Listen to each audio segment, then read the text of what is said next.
दोस्तों, आज की डिक्शनरी में हमने एक लफ्ज़ खुश लिया है। तो आज हम ऐसे अल्फाज देखेंगे जो खुश से बनते हैं। वो अल्फाज खुश लिबास, खुश आमदीद, खुश बयान, खुशगवार और खुश फहम है।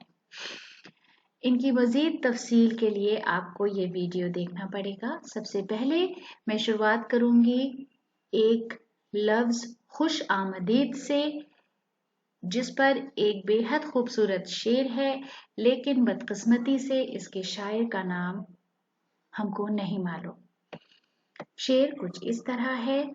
खुश आमदीद वो आया हमारी चौखट पर, बहार जिसके कदम का तवाफ करती है।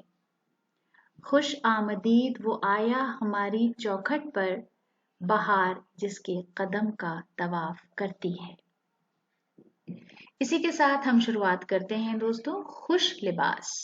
खुश लिबास का मतलब होता है वेल ड्रेस्ड, यानी सुरुचिपूर्ण वस्त्र धारण करने वाला वो इंसान जो बहुत अच्छी तरह से, अच्छे ढंग से खूबसूरत कपड़े पहने। खुश आमदीद। खुश आमदीद का मतलब है वेलकम, स्वागत। खुश बयान। खुश बयान का मतलब है एलोक्वेंट, यानी वाक्पटु। एक ऐसा इंसान जो बहुत अच्छी बातें करता हो, जिसके बयान में एक जादू हो।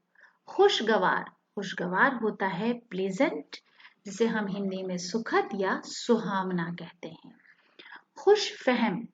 दोस्तों, खुश फहम का मतलब ऑप्टिमिस्टिक या आशावादी है तो, लेकिन इसके अंदर एक मतलब ये भी छुपा हुआ है कि खुशफहमी उसे कहते हैं कि जब इंसान सिर्फ अपने मतलब की या अपने मुताबिक बातें सुनना चाहे, उसको हम खुशफहमी कहते हैं।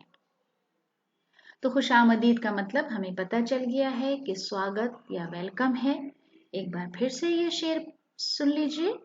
खुश आमदीद वो आया हमारी चौखट पर, बहार जिसके कदम का तवाफ करती है।